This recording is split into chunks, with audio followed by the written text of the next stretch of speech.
Olá pessoal, tudo bem? Então vamos voltar aqui para a nossa revisão, né? A gente no último vídeo falou sobre limite de funções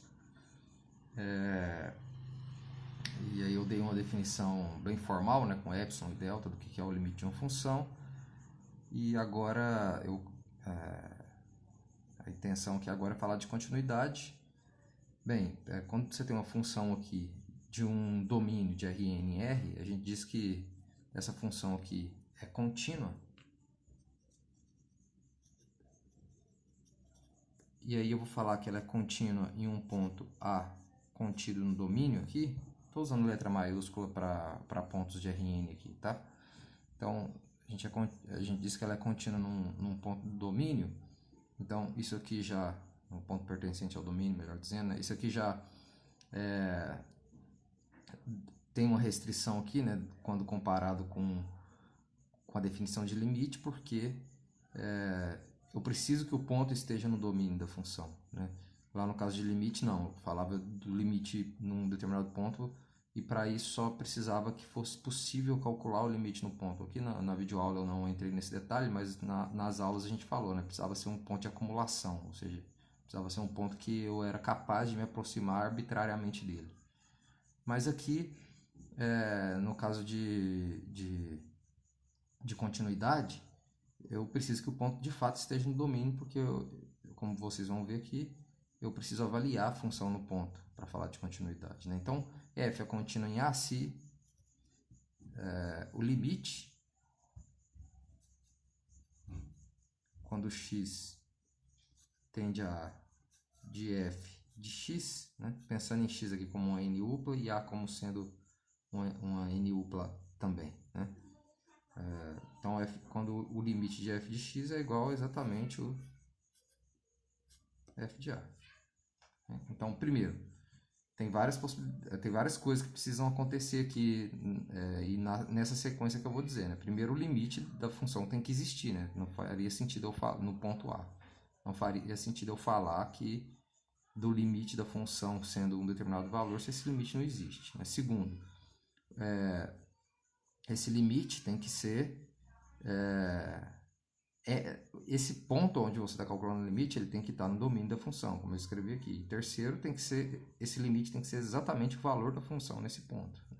Quando acontece essas coisas, a gente diz que a função é contínua, né? Claro que a gente poderia definir por epsilon e delta também, né? Que ficaria como aqui? Olhando para essa definição aqui, né? É só a gente escrever assim, ou seja, para todo epsilon maior do que zero, existe delta maior do que zero, tal que se a distância, né, entre x e A é menor do que delta, e aqui não precisa colocar maior do que zero, porque o x pode ser o próprio A, né? Então,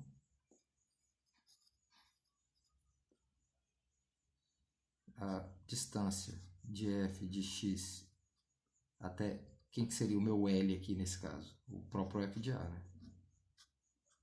Tem que ser menor do que epsilon. Então, o que muda aqui é justamente na definição de continuidade, comparando com a definição de limite, aqui o L é o f de A, aqui, né? E essa distância aqui, ela tem que ser menor do que delta, incluindo o próprio A, né? Isso pode ser igual a zero, né?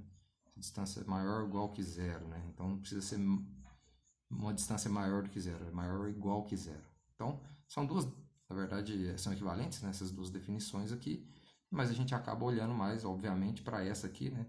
Porque a gente já sabe calcular limite de função, então vai ser mais interessante a gente verificar se essa propriedade está sendo satisfeita, né? Então, por exemplo, né? Se a gente pega aqui uma função, por exemplo, f de xy igual a tangente a menos 1 de 1 sobre x mais y ao quadrado. Na verdade, a gente sabe, né? Eu não vou ficar escrevendo isso aqui, mas a gente sabe que composição de uma função real aqui, né? Com uma função de n variáveis, aqui no caso duas variáveis, se a função, num ponto onde a função é contínua, a função real é contínua, e essa função de n variáveis é contínua também, essa composição continua sendo contínua, né? Então, quando eu estou olhando para pontos x, y, onde essa função 1 sobre x mais y ao quadrado é uma função contínua, a tangente a menos 1, o arco tangente aqui, ele é contínuo em toda reta, né, como a gente sabe. Então, o que vai acontecer com essa composição? Vai ser contínuo também. Então, onde está o problema dessa... Onde essa função pode não ser contínua, não é contínua? Justamente nos pontos onde a função daqui de dentro não é contínua. Mas essa função aqui de dentro, onde ela é contínua? Ela é contínua em todos os pontos onde o que está aqui embaixo é diferente de zero, que é justamente o domínio dela, né? Os pontos onde x mais y ao quadrado é igual a zero, ou x mais y é igual a zero, né? Que são os mesmos pontos. São os pontos onde essa função não é contínua, e não é contínua por quê? Porque não está definida, né? Então, não está no domínio da função, tá vendo? Então, no fundo, se eu quero descobrir, né, os pontos onde essa função aqui é contínua, é só descobrir os pontos do domínio dessa função, né? Então, veja que D, que no caso, o domínio dessa função é o quê? X, y pertencente a R2, tal que x mais y é diferente de zero, ou seja, x é diferente de menos y.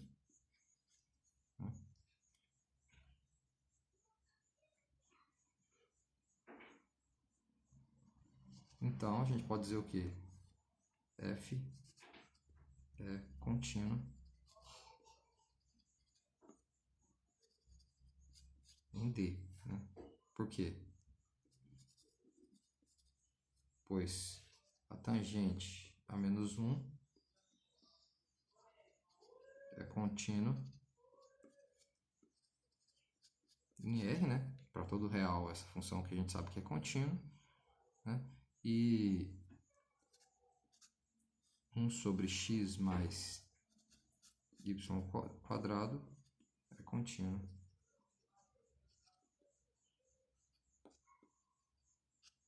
em D.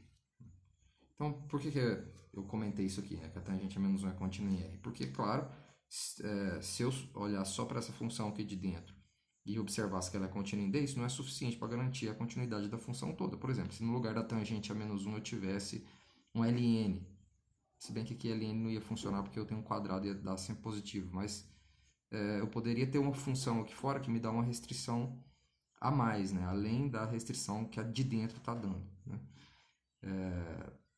Então tem que tomar esse cuidado aí. Por exemplo, poderia ser 1 sobre x mais y e não sobre x mais y ao quadrado aqui.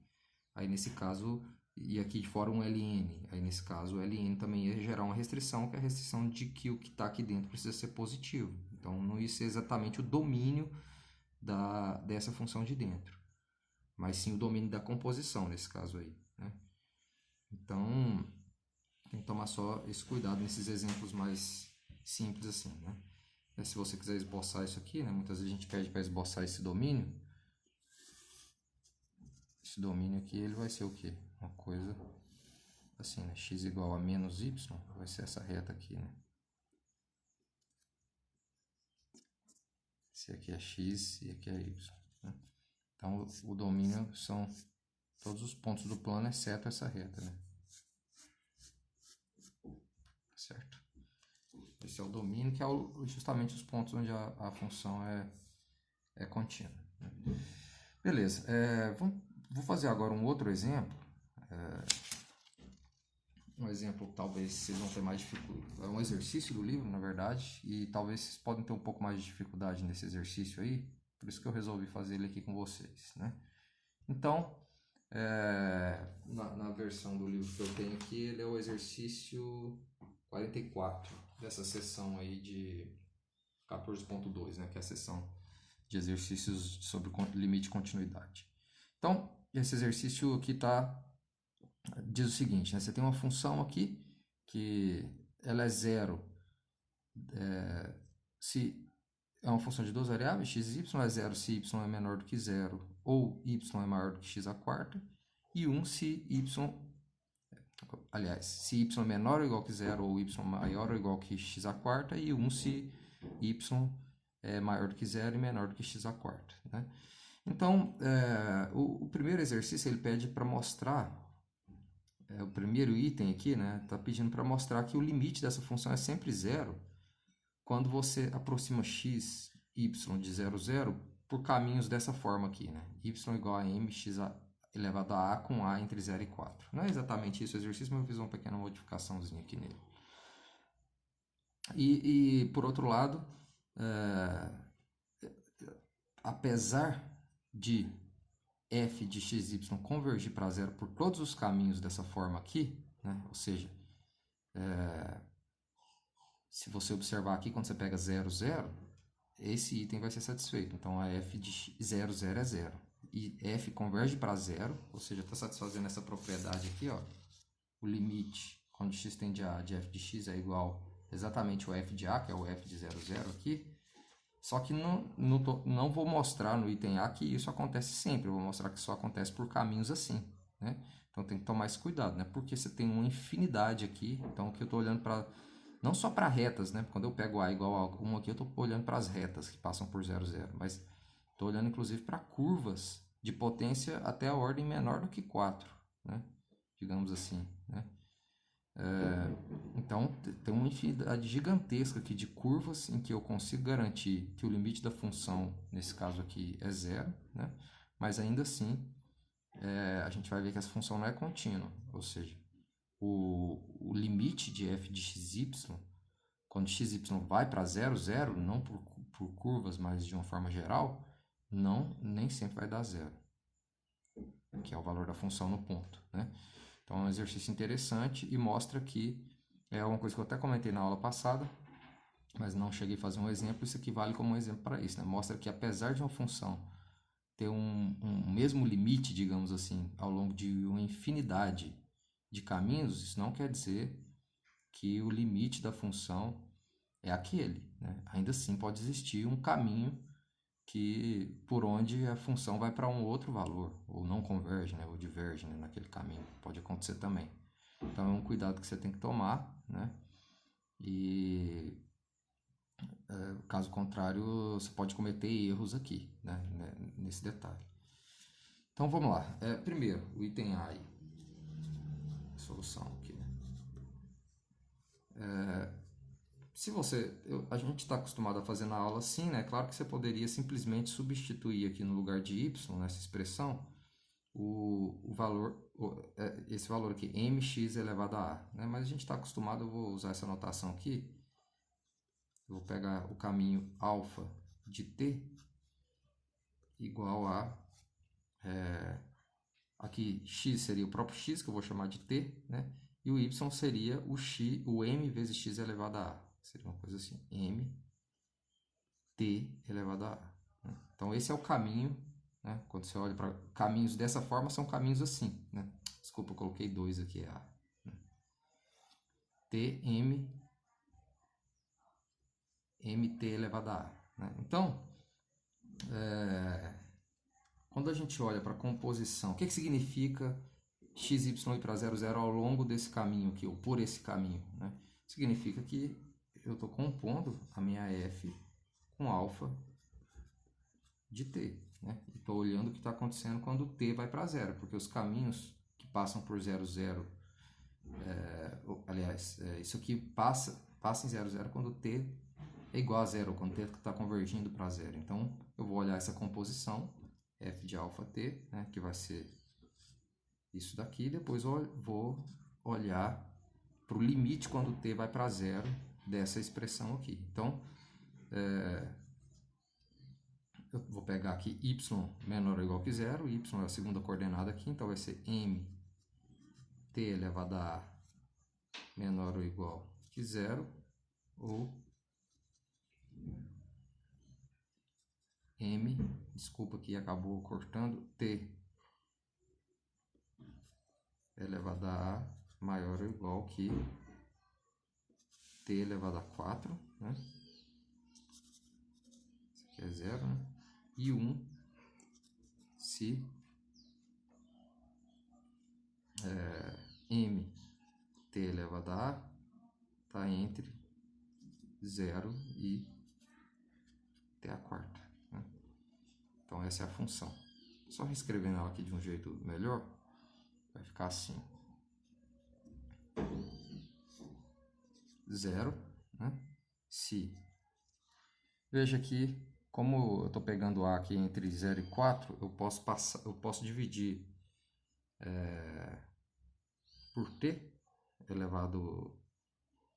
Aliás, é isso, eu posso dividir por T elevado a A aqui, dos dois lados, e eu vou ter uma coisa assim, né? M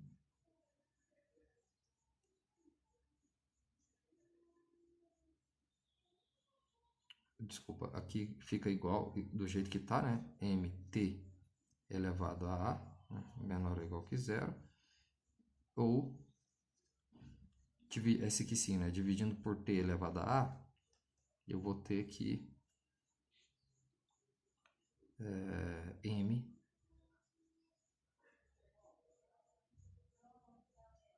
maior ou igual que T elevado a 4 menos A.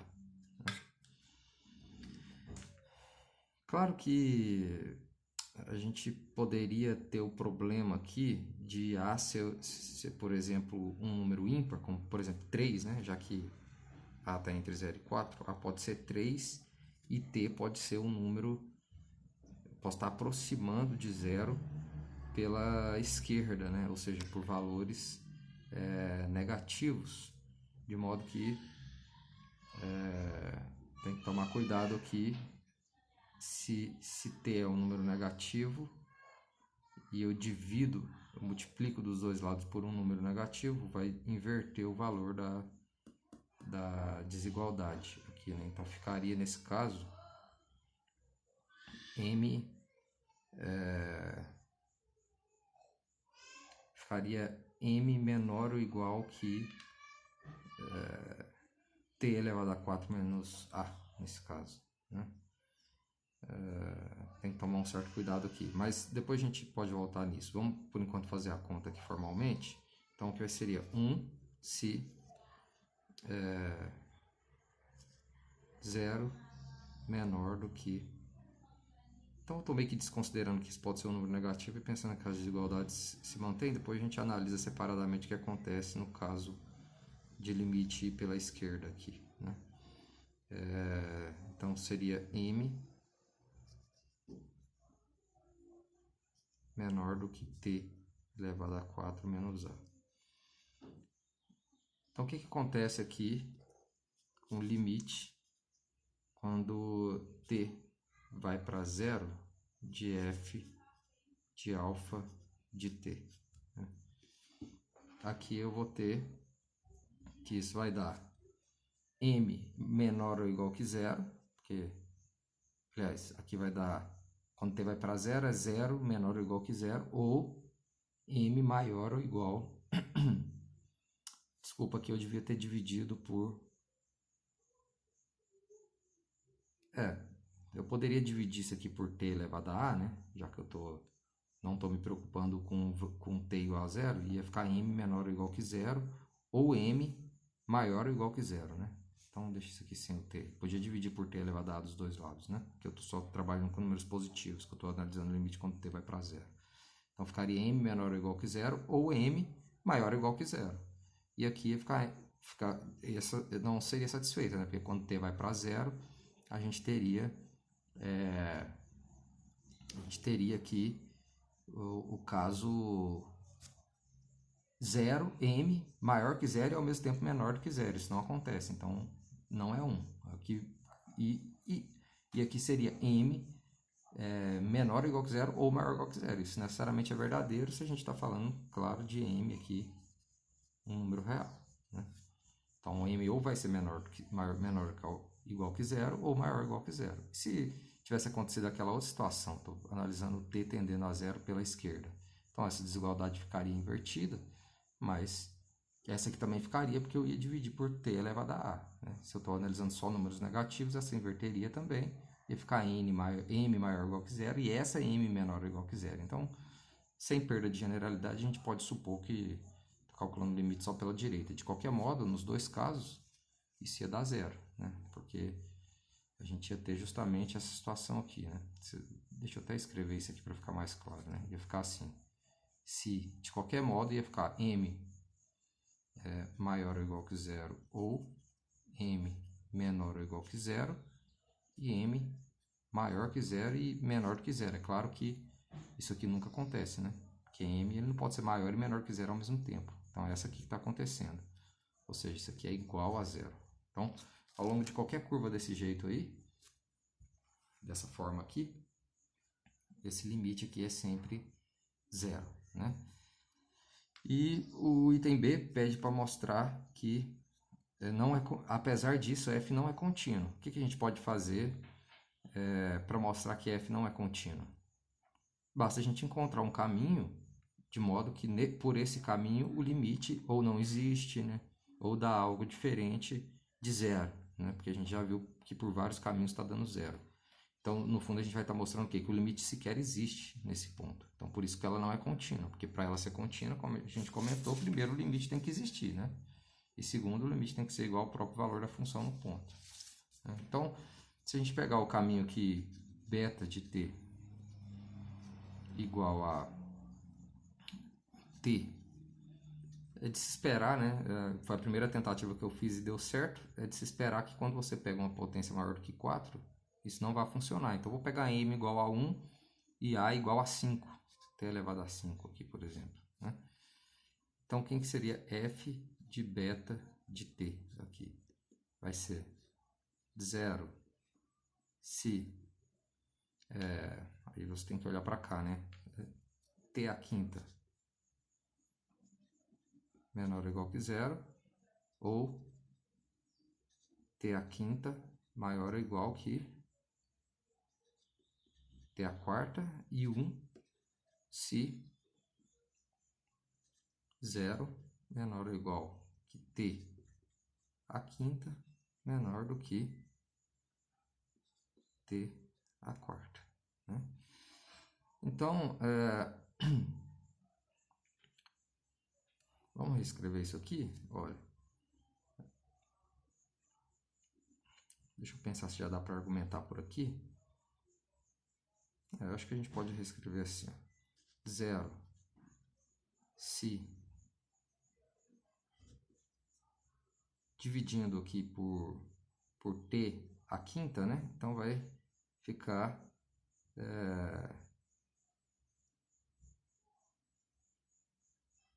aliás, dividindo por t a quarta, né?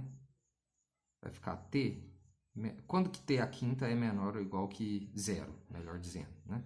T a quinta é menor ou igual que zero, se o próprio t